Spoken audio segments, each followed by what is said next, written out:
It's the Opperman Report. Join digital forensic investigator and PI Ed Opperman for an in-depth discussion of conspiracy theories, strategy of New World Order resistance, high-profile court cases in the news, and interviews with expert guests and authors on these topics and more. It's the Opperman Report. And now, here is investigator Ed Opperman.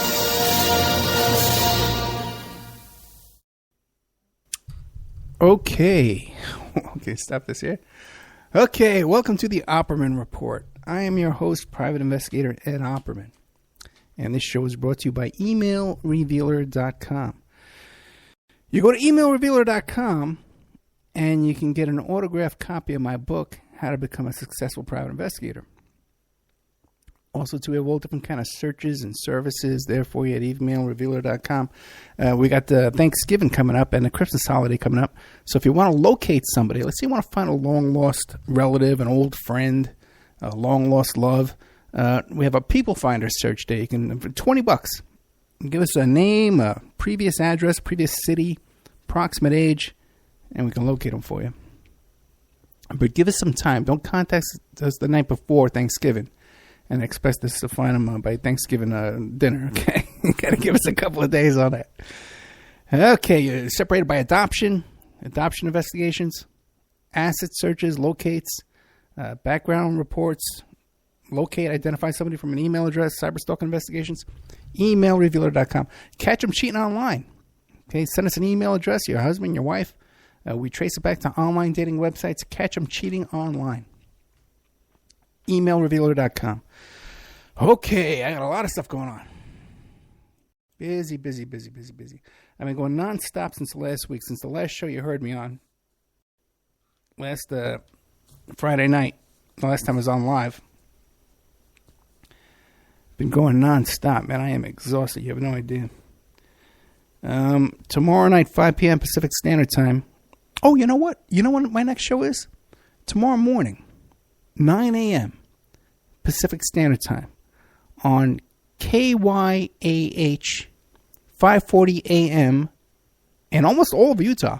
Okay, it covers Salt Lake City, St. George, big chunk of Utah. We're gonna have Jeffrey Gilson. No. We have a Grant Stern on it tomorrow morning about my show about Rosneft and Russia and Trump. We got that show coming on it tomorrow. But I'm going to be putting brand new content on there, too, in the future. I'll be doing live shows on there in the future. Tomorrow night, 5 p.m. Pacific Standard Time, we have Jeffrey Gilson. And it's similar to the Grant Stern show we had on last week, where we're going to be talking about Trump and Russia and Rosneft, but also to the Russian mafia and some other topics, interesting stuff there from Jeffrey Gilson. Right toward, even if you're not into that, stick toward the end. I know a lot of people that are Trump fans. They don't care what, they don't care about reality or facts or anything like that. They just want to worship Trump, get down on their knees and bury their face into his lap. But even if you're one of those people, stay to the end, because I asked Jeffrey about Epstein, and he has a fascinating story about Maggie's Hammer in the UK back in the 80s involving Iran-Contra and smuggled money and stuff, laundered money. And I asked him about Jeffrey Epstein, and he has some theories that he shares toward the end of that show. Very good stuff. Check that out. A lot of fans of this show are going to love, and I'm a fan of this show, that I have scheduled Monday a return appearance from Mayor Jim Rothstein. That's right, Mayor Jim Rothstein. New ex-NYPD detective, worked on the Son of Sam case, Process Church. He arrested Frank Sturgis for the attempted murder of Marita Lorenz. I finally got a hold of him on the phone, and he says he's coming on Monday. He's going to tape with me. So keep our fingers crossed. Okay, because, I don't know. We seem like we got along great on the phone, but that's happened before. I don't know. I love Jim. I don't know if he loves me or not. I love him, though. I really do. I respect him and I love him. I love his information and stuff like that. So I hope we complete this recording Monday morning with Detective Mayor Jim Rothstein, NYPD detective. I got an exclusive coming up. Nathan Forrest Winters who was the young boy that was molested on the set of the Francis Ford Coppola produced movie Clown Town. Fascinating story. You might want to go back and look. I did a show with what's his name? Mike Parzielli? Yeah, Mike Parzielli, I think it is. We did a whole show about him. Nathan Forrest Winters and this story with Clown Town and what's his name there? Francis Ford Coppola, and how it was like covered up, and so anyway, the guy hasn't done many interviews. I've been trying to get a hold of him for quite some time, but finally now I got him. He's agreed to come on, and we're both very excited. We've been chatting off the air. I'm taping a show this week with Ira, I think his name's Porosky, who's the father of that girl, Danielle Bergoli, the Cash Me Outside girl from Cash Me Outside. How about that? From Dr. Phil. She was on Dr. Phil and she became famous, and now she has a rap song out there.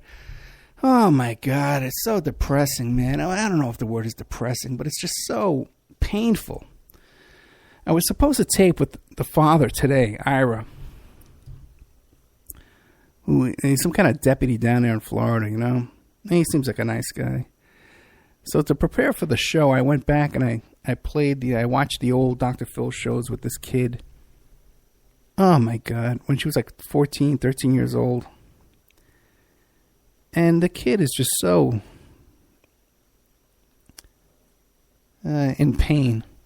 To watch this kid, and she's there fighting with Dr. Phil, and she's blabbering. And now to think that here she is being exploited in this way, what they're doing these rap songs with her. This is a bright kid. There's a kid with spunk, quick-witted, but she's being exploited for her, she's a little kid, for her attractiveness, and a provocative nature. It's just very disturbing to see this happen, this little kid here. It's really heartbreaking. Anyway, so I was supposed to tape with him today, but we canceled at the last second. I'm going to do it next week. But it's really just painful. The whole thing's just so painful to watch. Like, you see this kid with so much talent, so much potential in life, but just didn't get a fair shake. Hey, and me, I talked to the father off the air, and he seemed to get a really raw deal in their custody battle, and corruption in the courts kind of thing. But you just can't help but think, this is a failed situation here, where perhaps if the father had been allowed more authority over the situation, that perhaps this kid would have turned out better, and not that there's no hope for this kid. Of course there is. I'm sure she'll come to her senses. She's a bright kid, she seems to be. But you can't take a kid that age, a kid 14 years old, and especially a young girl, they're already getting all this attention from men, suddenly, it happens so sudden in their life. They're playing with Barbies, and they're playing in the park, they're playing at the pool, and then suddenly one day, they start getting this attention from boys, and also too from men, giving them this attention, and then they don't know how to deal with it. And some girls, they back away, and some girls just they crave it, and it just goes to their head. It can be so damaging. It can be a curse in your life. When right at the start of your life, you have so much potential. Anyway, it pains me because my daughter, I have a daughter now. She's 17 years old. Hey, and when she was that age, like 14 years old, I used to coach a basketball team, and there was other kids, little girls on a basketball team. You see kids who, they're yearning for a father figure in their life. They're yearning for attention, and it's so easy to take advantage of that and damage these kids. It's just heartbreaking. I see this thing with this Judge Roy Moore down there in Alabama, and he did this to this little 14-year-old kid. These are little kids, and in real life, they're little kids. And you look at a picture, there's a kid 14, 15 years old. They can dress up, like an adult and put makeup on and take pictures of them. They look like an adult. They look attractive. But in real life, you're around these kids. They're little kids. Hey. I don't know. And how anybody could defend that creep, that guy, Judge Roy Moore, makes me sick. To think that people can be defending him and saying all these kind of crazy things. I just let it It's just insanity. We're going to be getting into that because that's why the show is named tonight, the Ed Opperman Left-Wing Fanatic, because this crazy character, I think his name is Will Powers. Let me see if I can find it. This guy's a real nut, man. Wrote this hit piece on me. Yeah, Will Powers, yeah. And I stumbled on it, but and he's defending like people like Epstein. He's defending Trump. He's defending Casablancas. Just a disgusting character here, man. Totally, I'm going to be attacking this little piece here. You know what I mean? Full of lies and stupidity on top. Just disgusting people like that. And nothing going on. Got to lie about somebody else.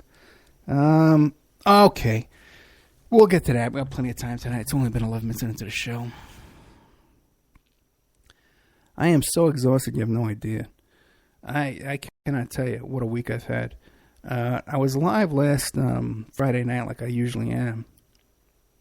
And then I've been putting off this meeting I had to go do in California. I've been putting it off. And finally I said, okay, I got to get down there and do this because it involves a potential client and a potential litigation that I needed to put this client together with this lawyer. And it had to be done in California. Because that's where they both are. And so I had to get out there, But I kind of knew what was going to happen. But the thing is that it was also Victoria's 17th birthday. And so I said, okay, fine. Well, we'll drive out to California on Sunday morning. And we'll go because it's going to be like in the Santa Monica area. We'll take it to the Santa Monica Pier. And we were going to go to the Getty Museum. Because, she loves museums and stuff like that. And we were going to go to Venice Beach. But at the last second when we were out there, we decided let's go to Knott's Berry Farm. We'd never been there before. So we went out there. We went to Venice Beach. We went to Santa Monica Pier. We walked around the beach. We had a really great time. Stayed at this wonderful little motel, man. It was this cool little place in Santa Monica. I really like Santa Monica, but it was beautiful. Can't drive over 30 miles an hour. There's no parking, but otherwise it's a cool place. Some bizarre stuff happened while we were out there, too. We were at this little coffee shop one morning, and really weird, man. We were sitting in this little patio area in the back, and we went out there and we sat there and drinking our coffee. We were, joking around. We're in a good mood, And this couple back there, suddenly the guy started talking in a fake French accent, like trying to, for us, like putting on this kind of weird act for us. It was just like really weird. I don't know what was going on with that. It was just really bizarre. But we had such a great time. And then Sunday morning, it was Monday morning. I had to do my meeting Monday morning, first thing. And I'm satisfied with what happened. I'm not going to make any money off the deal, but everybody's going to be helped, and it's going to turn out good. And it didn't cost me any money. I almost, didn't make the trip because we had all those expenses for Awake Radio that weren't getting covered. And I says, you know what, man? I says, am I going to, not help a client, and not, do the right thing, and not help this client? And I'm not going to not, do something for my daughter's birthday in order to pay for Awake Radio and keep Awake Radio on the air when the listeners don't want to pay for it. I said, forget it. I'll let it go. Screw it, And it wouldn't just screw me. It would screw Pierce Redmond. It would screw, John Barber and William Ramsey and Chuck Ocelli. All the hosts that are on Awake Radio. I think even Alan Warren's on there now. It would screw all and I said, okay. I'm not going to do it. I'm not going to sacrifice my life and my daughter's happiness, to keep this station on the air. But at the last second, we had this guy, Merwood, chuck in $200 and paid for all the bills. And thank God for him. So, Awake Radio is now, it's on the air. It's solid. We're good for, I guess, another month. But all the big bills, another month, there won't be a lot of bills in a month, but all the big bills are off for another year. So we were able to pay for that, and then, we had our own money from my own employment and my own work to go to California. So it's a long story, because I was using Expedia to get a deal on the motel and to get a deal on this car rental. So the first car rental we got was this deal to rent this car. It's a place called Fox Car Rental on Las Vegas Boulevard down there by Pebble. And as soon as I went in there, I got the vibe something was wrong.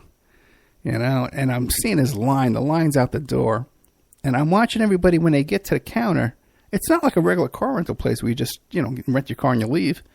They're just selling them this. They're trying to sell them that. They're negotiating this. And people are leaving. They're all upset. And people are just leaving looking like they got ripped off. And I said, this is some kind of like timeshare kind of deal. They get you in here, and they're trying to scam you out of money. I said, this doesn't look right. So when it's my turn up to the counter, you know me, I'm not going to get ripped off. And it's my turn up to the counter, I show the guy my reservation, and he's not even looking at it. He doesn't care. He starts trying to upsell me on the car. He's telling me a gas package. And then they tell me they want a $150 deposit on my car that I'm going to get back 4 weeks later. And I said, oh, man, the whole car rental was like supposed to be $60, and they wanted $150. Forget it, man. I'm not going to do this. So I leave there, and I go back to my place where I always rent from, Avis. And I was scrambling around. It was Saturday afternoon. I had to do a show, Saturday at 5 o'clock. I got to be here to turn the computers on and stuff like that. So I go down and rent the car at Avis, and I leave my car there in the spot where I've left it every other time where I've rented from Avis, which is right by where the car, the first time I rented from there, he says, yeah, park over there, and that's where your cars are going to be leaving. So we parked right next to the car we were taking, and we moved all our luggage over. We left. And every time since I've gone back there, I've parked in that exact same spot. Come back Monday night. And driving back Monday night, after our little trip there to California on my daughter's 17th birthday, me and Vic have been taking these trips to California since she was 5 years old, 12 years. Going to Disneyland and to the beach or whatever, And this is pretty much one of the last trips we're ever going to be taking together like this. And we had such a good time. Because, next year she's going to be a senior, but after that she's going to be off to college. We're not going to be able to do this. She's not going to want to do this in a couple of years, So, driving home, really, I drove there Sunday morning, and driving back Monday night, and I'm tired, And we're playing our music on the radio there and stuff like that. We'll like to listen to 70s music and stuff like that, classic rock. And we're driving back, and, I'm listening to Simon and Garfunkel and Carole King and, all the songs, and thinking about how this is going to be one of our last trips. Me and my little girl, all grown up, 17 years old. And I'm crying the whole way back, driving back in the dark there. I was crying so much that, she fell asleep, She didn't see me cry. Believe it or not, Ed Opperman cries. Okay, believe it or not. I know a lot of people think I'm like a rock made out of a stone or something like that, but I've got feelings too. If you cut me, I bleed. Okay? And, my little daughter grows up, I cry. One of our last trips together. And my eyes were so swollen that the next morning I had to put ice cubes on my eyes, and they were like my contact lenses in. That's how much my eyes were swollen. So we come back there Sunday. It was Monday night. We get back about 11 o'clock, 10 o'clock. And we get back to the Avis car rental. And I look around. My car's gone. My Chrysler Sebring with my little Bernie Sanders sticker in the back is gone. So we're driving around. We're looking.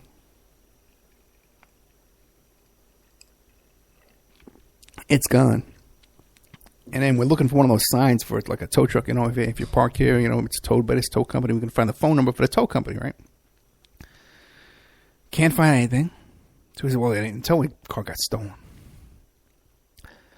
We call up the non-emergency number, 311. And he says, no, you're not, you haven't been told. We don't have it here yet. But maybe it didn't come in yet, because sometimes it takes like a day, So why don't you, come back tomorrow, talk to Avis, and call us in the morning. There's no reason to report it stolen tonight because it could be towed. So next morning, I take I still got the rental car. I take Vic to school. I drive up there to Avis, crack of dawn. They're just opening up. I walk in. I says, hey, man, did you guys tow my car? And he goes, no, they never tow cars here, ever. Well, one time they were blocking a loading zone. They towed him, but they never towed a car here, not once. He says, but go over there to the management office and ask them if they towed it, because maybe they did. So I go over into the management office. First she tells me, no, I didn't tow any cars. And I'm saying, well, what do you think? Hey, my car got stolen. She goes, well, we towed one car that was parked over there. Yeah, that's where I was parked. Okay, that's me. You towed my car. Okay. Well, yeah, we towed your car. Well, it was here for 48 hours. Okay. Well, but I'm doing business with Avis in your parking lot. You can't invite me onto your property to do business with your tenant and then tow my car. Okay, while I'm doing business with your tenant. That is like the most basic. That's like the most basic thing in the world. I can't invite. That's car theft. I can't invite you onto my property, provide you a parking space while you do business with my tenant, and then I'm going to tow you. Well, it was there too long. I'm going to tell you. By the way, too, they stole my Bernie Sanders sticker off the car. So finally, I get this woman to confess that she towed my car. They're lying. Both of them are lying to me. Avis is lying to me. The property manager's lying to me. But, we told them. He told us. Back and forth. Nonsense. Crap. And then, now I got to scramble around. I've been up all night. And I'm exhausted. I had all kinds of business ready for me Tuesday morning. One job I think I'm going to lose forever, which is a huge job. It's in the news right now. That was a nice big job for me. And then a lot of other little jobs, too. I just got picked up on this AM station in Utah, and I had to work that out. I was going to get a new sponsor and get the money for that, pay for that. Brother, then I got to go to this tow yard where everybody's armed to the teeth. One guy's wearing a bulletproof vest. God knows what's going on in this place, I'm sure they deal with a lot of angry people, but now here I am in the middle of it. I'm not armed. I don't have a bulletproof vest on. I'm in the middle of all these guys. Had to borrow some money, get my car back out of tow. And then I'm calling them up. I call up Avis and I says, hey, what are you going to do for me here? I come do business with your company and you tow me. No one says they're sorry. No one offers to compensate me. Oh, well, we have to look into this. Well, we have to investigate this. If I came onto your property and you ran over me, that little car jockey that gets the car and brings it up, if the guy ran me over, would you leave me there until this was investigated, or would you help me up and say, we're sorry, Mr. Opperman, we ran over you. We're sorry we towed your car. We'll go get your car back for you. We're so sorry. And I told him, listen, just go get my car and bring it back to me, and we'll leave it. It ends here. Now I'm going to sue everybody. Okay, he's not even told me. I said, look me up. Look me up, man. Part of a congressional investigation. Look me up. Who do you want to mess with me, really? Really? Oh, my God. But nobody listens to me. Hey. And even now, I got this property manager guy calling this afternoon, this coward, crying on the phone. Oh, give me the name of the property owner. I got to sue him, too. I got to include him in my lawsuit. Oh, I don't want to give it to you. Okay, fine. Now I got to spend more money to look at it. This is all compiling charges on you. Hey, bunch of bums. Anyway, that's my week. What's your week like? Okay. So now I'm still not caught up from my work on Tuesday. And then I blew that big job. It's in the news right now. I blew that. And even the whole thing with the Cash Me Outside dad, that's been postponed. And so, I might start on a new station. I got to play him a repeat. It really sucks. But what are you going to do? And I got these people on Facebook that says, well, Ed, you're being gang stalked, Ed. They're out to get you. I don't know about that. I think it's just life. And this is my life anyway. I always seem to be struggling. Always seem to be in a fight. So what a week, huh?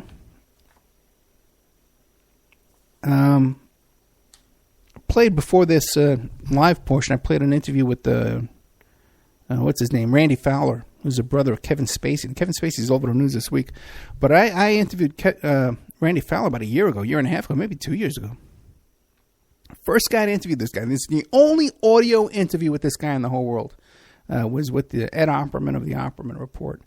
And now when Kevin Spacey hits the news with these allegations against him, suddenly everybody's quoting Randy Fowler, and they're quoting from my interview. Isn't that nice? And I get no credit. No, they're acting like they interviewed him when he said these things. So I figured I'd play it. Why not? Let me play it now. Oh, Jesus. Anyway, another thing that happened this week, if you notice, when the whole story about Harvey Weinstein came out, right? And everybody's talking about Weinstein doing this crazy. What is this business, man, with these men masturbating in front of women? That's like the weirdest thing to me. I never even heard of that. Like when me growing up, like, you didn't even want to admit that you masturbated. You would never masturbate in front of a girl because then, you're like playing with yourself. That's like a weakness to me. I see it. I don't know. Maybe an old guy. I don't know. But that's something you would deny you ever did. And these guys are just, what is that? Is that a thing? I didn't even know that was a thing. I don't think I'm sheltered. I tell you, I don't think I'm a wallflower, but that's just like a weird thing. And it just seems to be really common with these characters. Anyway, I think without a doubt now we see that the whole entertainment industry is just run by these perverts. Because it's got to be the tip of the iceberg, right? And we wonder why all of our movies and our entertainment, the TV shows and Nickelodeon and Disney Channel, why it's full of all this perversion. Because they're all perverts, man. And then we wonder why, the little kids are being sexualized. And we see someone like what's that guy? Wexler. The guy, Epstein's pal, Wexler, who runs the Limited, and all these clothing for little girls. These provocative clothing stores.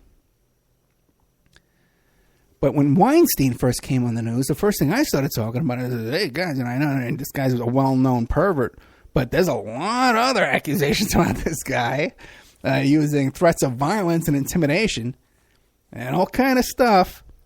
All right? And then what do we find out a week later? Oh, yeah, he's hiring Mossad agents to quote-unquote dig up dirt on these girls who are making these allegations. But obviously a lot more that's going on than just digging up dirt. People are being threatened. People are being intimidated. Okay? See,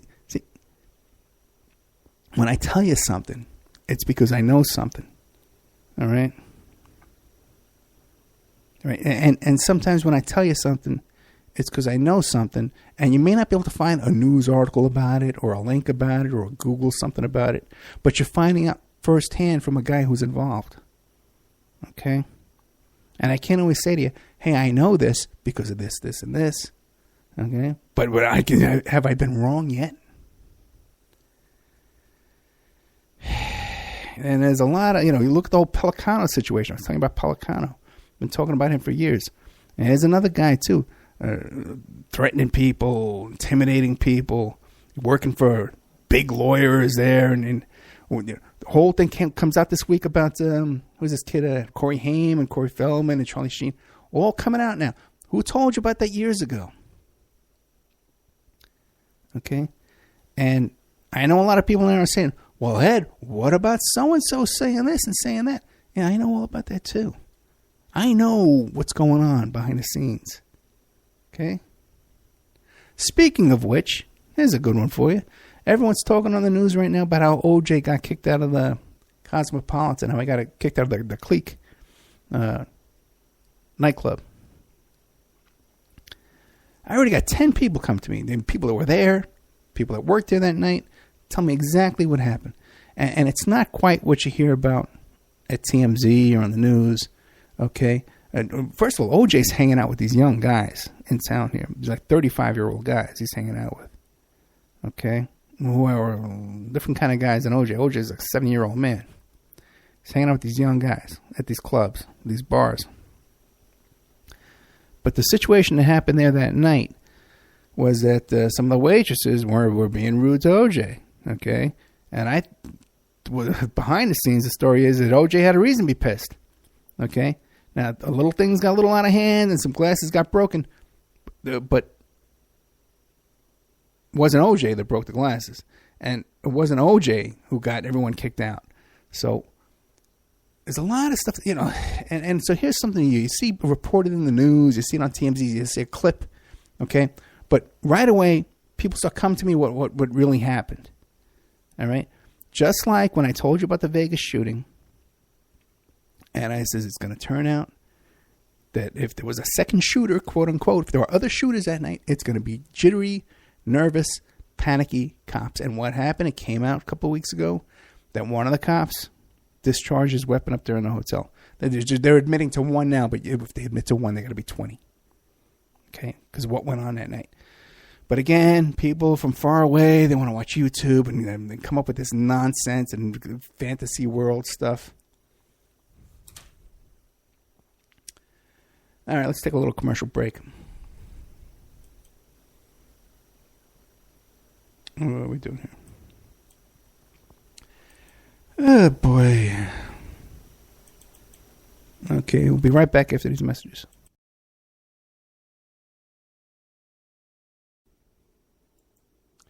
And now a word from our sponsors. Archival Revival, the Christian Film Archive, is currently paying for vintage Christian films. They are dedicated to preserving and restoring classic Christian films and media.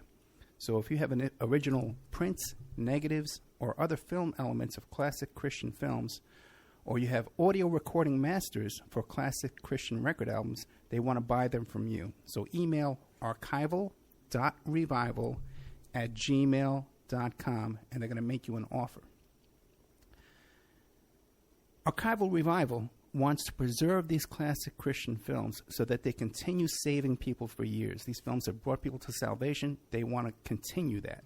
Their staff has decades of experience in handling and preserving of film elements, and they utilize the very best climate-controlled film storage facilities around the world. Contact them today at archival.revival@gmail.com. If there's someone you know has these prints, negatives, recording masters, or other materials from vintage Christian films, you can check out their blog at archivalrevival.blogspot.com. Now, just so you understand, Archival Revival wants to pay you for these films. So you can look in your church attic, in the church basement. If you have a friend who runs a Christian youth ministry or these youth vacation Bible study camps, they have these old films in those big metal containers, 16 millimeter and 35 millimeter. Archival Revival wants to buy them from you. So this is a sponsor that actually wants to give you money. And all you have to do is contact them, tell them what you have. If you're in the UK or Ireland or Africa, these films are all over the world, and they're gathering dust, and they're going to deteriorate if they don't get into the hands of Archival Revival. So that's archival.revival@gmail.com, or the blog spot is archivalrevival.blogspot.com.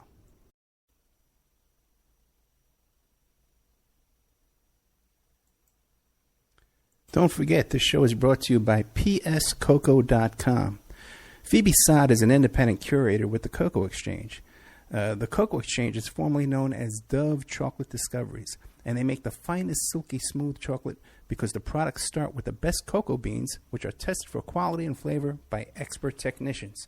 The Cocoa Exchange offers not just premium chocolates, but anything from sauces and spices to brownie and cake mixes, and even coffee and martini mixes. If you wish to treat yourself or someone you love to a sweet and tasty gift, then the Cocoa Exchange is the brand for you. So you go to pscoco.com, you click on the Shop Now button, you can see all their beautiful chocolates, you can order it right now tonight, it could be in your mailbox in a couple of days, or if you want to get into the chocolate business, you want to be a chocolatier just like Phoebe Sod, you can click the Contact Us button, and you can learn how to get your own website, go into the cocoa chocolate business, and sell chocolate and make a little bit of money there. Remember, all these shows on Awake are brought to you by emailrevealer.com.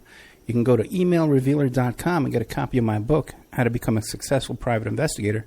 But you also do all the kind of different services for you. An online dating service investigation. It's called an online infidelity investigation.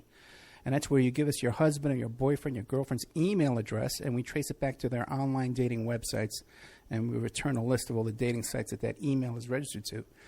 We can expand on that investigation and trace it back to porn sites, escort service sites, swinger sites, even gambling websites, and even prescription drug websites. If you think your ex-husband or something is addicted to prescription medication or involved in a extreme online pornography addiction, we can produce a report for you that you can use in court.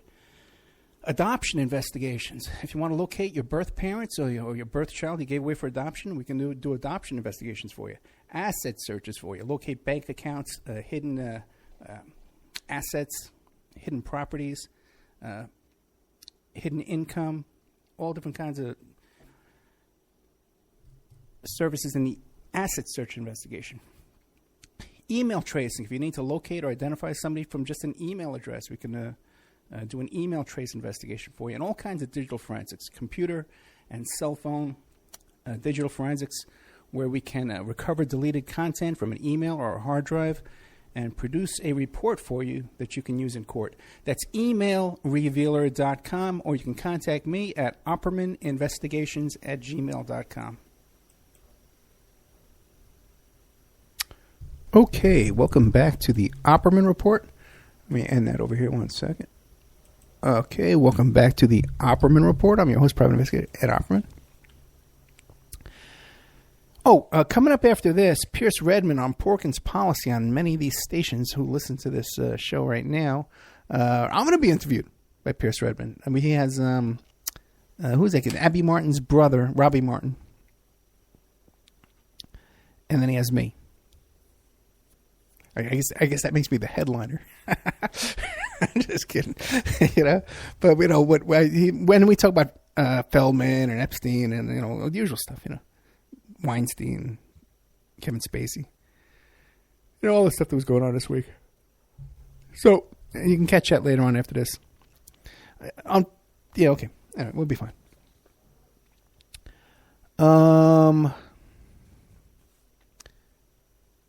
I'm on Twitter tonight, right? I'm checking out Twitter.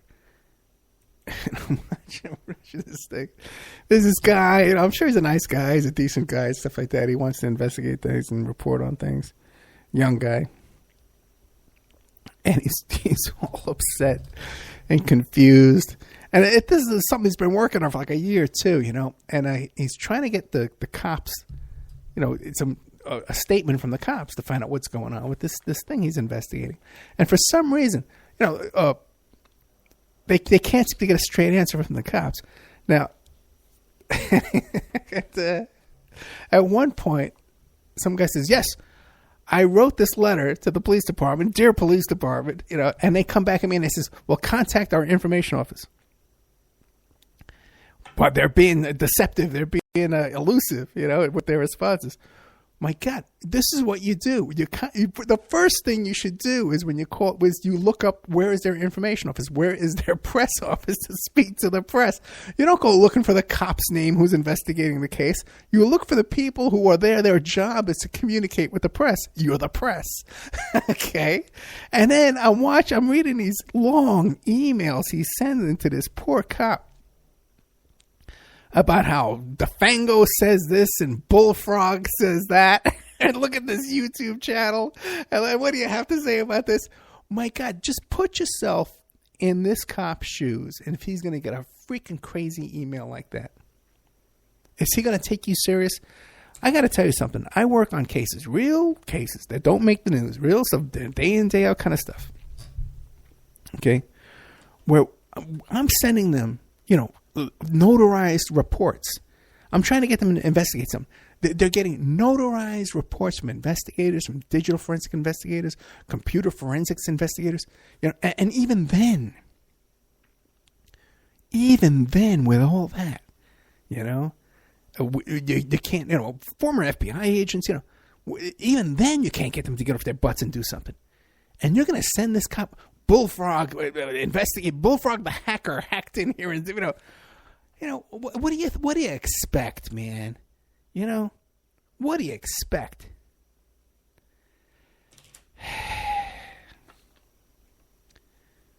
So we're starting tomorrow 9 a.m. Pacific Standard Time on KYAH 5:40 a.m. in Utah. Okay. So I decided, well, let me put together a press release and put out a press release and announce this. So I didn't want to write a press release. So I said, let me find one of my old press releases. Okay, so I started Googling my name. Ed Opperman, celebrity PI, signs radio host deal. Because I know I've done these in the past, when I went on different stations. And I'm Googling myself, and what do I find? What is this thing? Ed Opperman, left-wing fanatic with an exclamation mark. Ed Opperman, left-wing fanatic with an exclamation point. What the hell is this? These nuts. Remember I told you a couple of months back, this thing goes back, man. What is the dates on this? It started September 4th. Wait a second. We did an interview July 9th. The first thing comes out September 4th, and then another thing comes out just recently. These guys are insane. There's Will Powers and whatever. He's created a whole blog called Neighborhood Watch just to host this freaking interview with me. He starts this thing off, and he calls me a left-wing fanatic, and his theory is that the reason the way I became a left-wing fanatic was by supporting Jimmy Carter in the 70s. Jimmy Carter. In the 70s, I was a Sandinista in the 70s, okay? And this guy's theory is that Jimmy Carter made me a leftist. Oh, my God. And by the way, too, and nothing in this interview that I could find, are we even talking about my left-wing politics? I got real left-wing politics. I want to nationalize the oil industry. I want to tax the 1%. I want to double the tax. I don't want to tax any workers,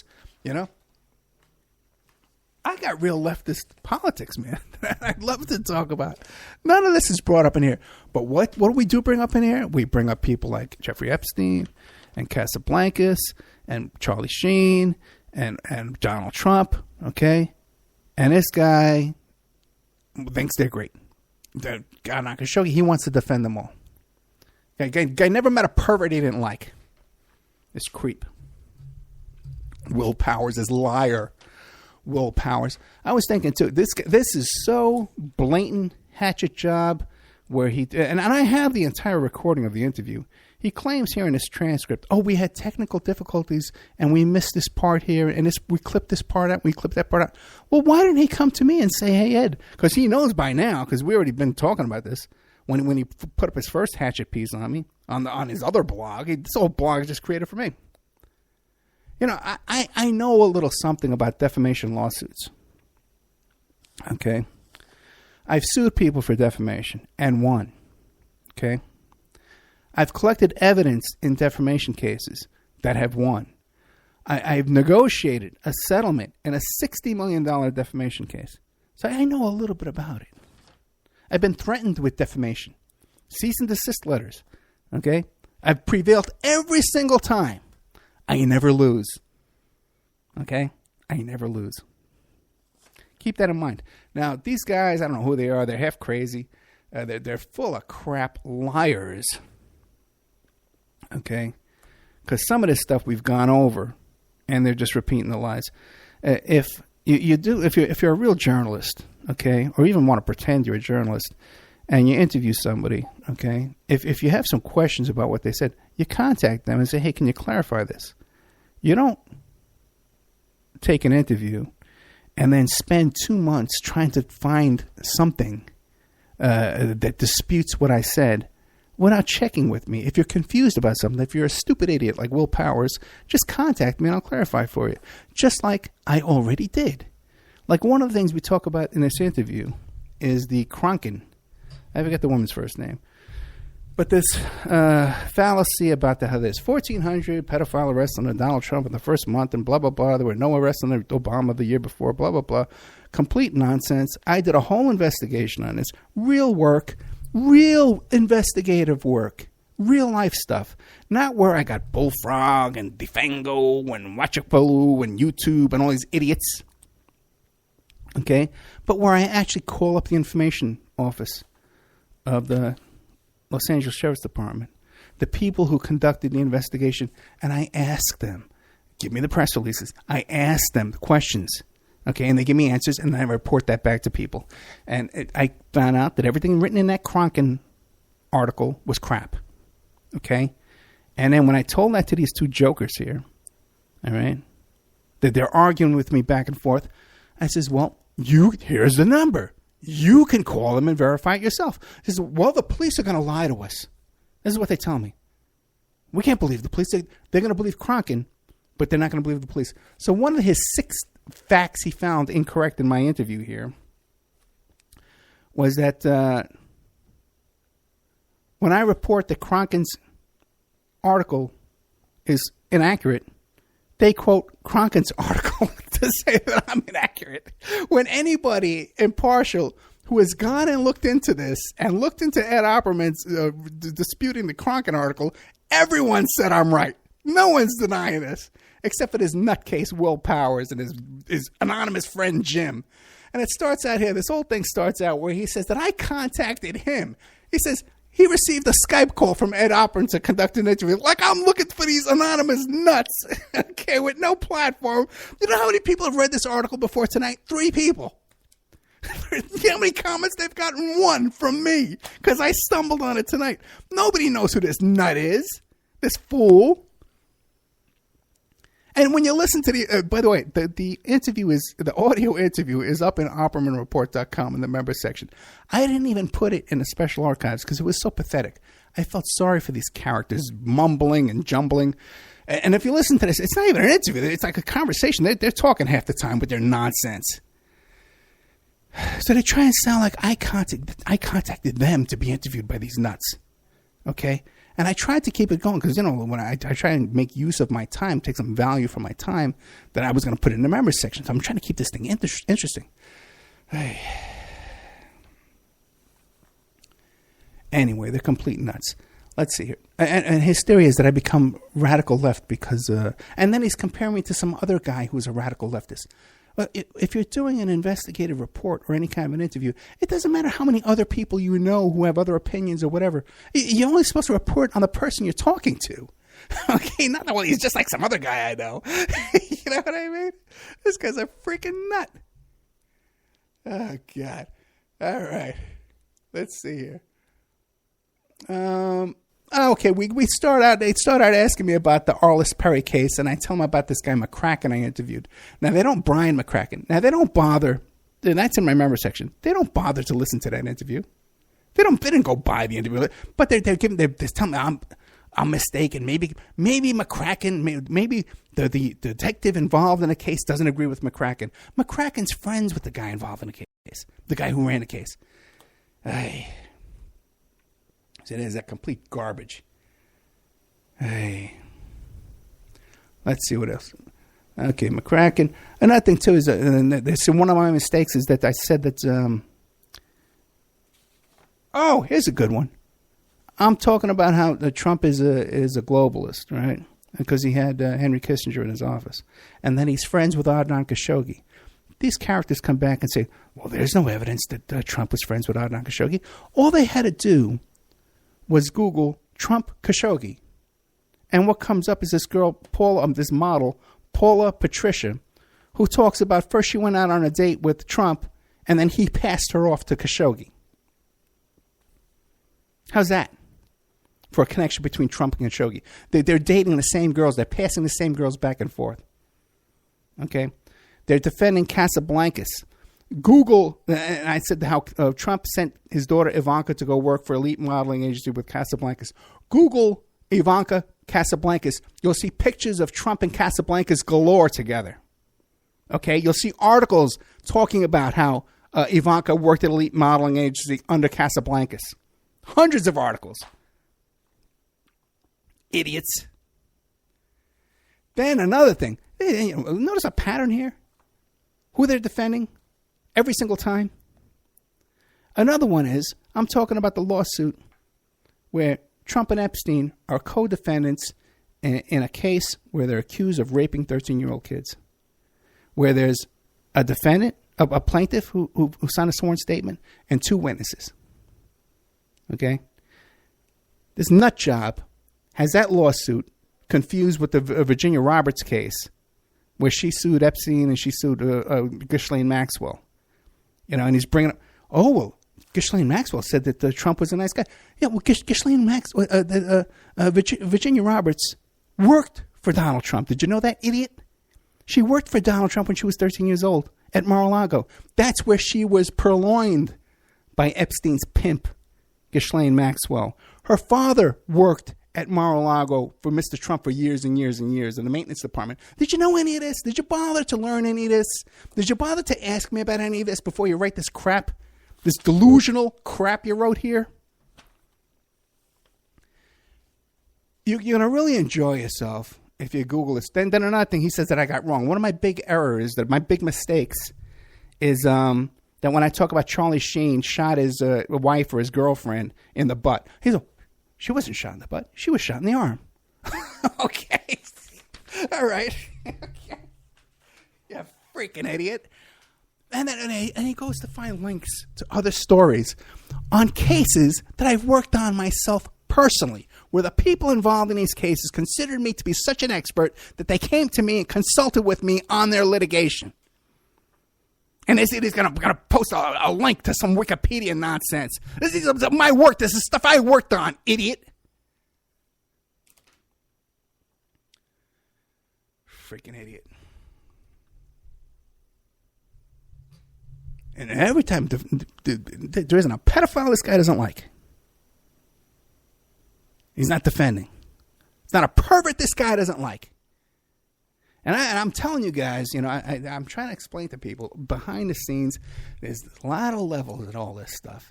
Okay? What would motivate this character to write this bogus BS hit piece on me? What would, because I'm a left-wing radical? What is a fanatic? I'm a left-wing fanatic? We don't discuss my politics at all in this. The only thing we discuss is I don't like Trump. And this idiot doesn't even know that Trump used my opposition research against the Clintons. This idiot. Another thing he does here, when I'm talking about how Stone's office contacted me about the Kellyanne Conway and the whole grab her by the pussy recording and stuff like that, we had technical difficulties. And then we start the interview here where it sounds like I'm trying to say that Kellyanne Conway is CIA, and that didn't come from Trump's camp. That I don't think she's CIA. And if you listen to the recording, everyone knows. I've told the story 1,000 times.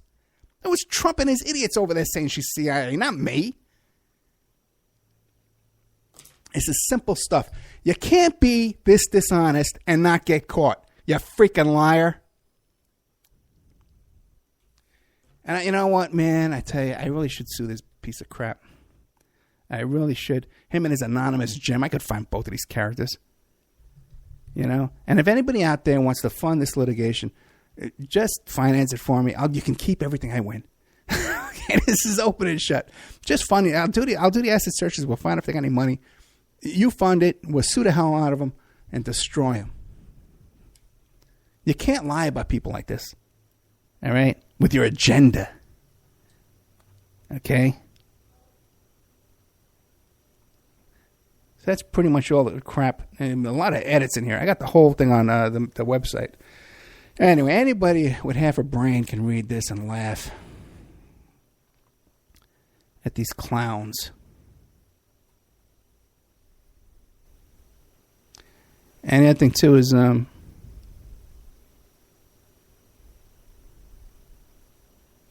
Yeah, these guys are clowns. And it's funny to read, too. Okay. You know what I mean? It's funny to read because they think they're going to examine every little word, But if you're a legitimate journalist, what you do is you contact the person and say, well, do you want to clarify this? Because, you know what I mean? This is basic stuff. A child can do this. A child can do better than this. Okay, listen. I'm exhausted. I really am. But check out this thing. I think you can just Google Ed Opperman, radical leftist. Or Google Will Powers, a pathological liar and insane lunatic. And it'll probably come up. And it's all the stuff I always talk about all the time. And it's all been verified. Everybody knows this stuff.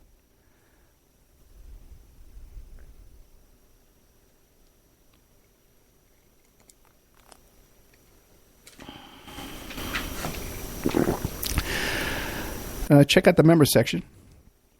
OppermanReport.com. I'm not offering any deals right now because we're pretty flood. But there's always new content in there. All the Trump lawsuits, all the search warrant execution at Epstein's house, Trump University.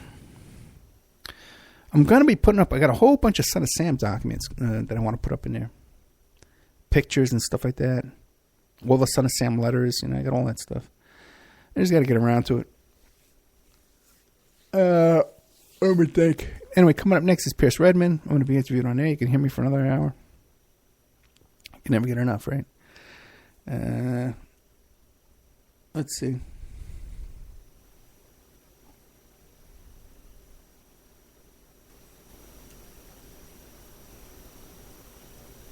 All right. Time to go. I guess good night. Coming up next is Pierce Redmond.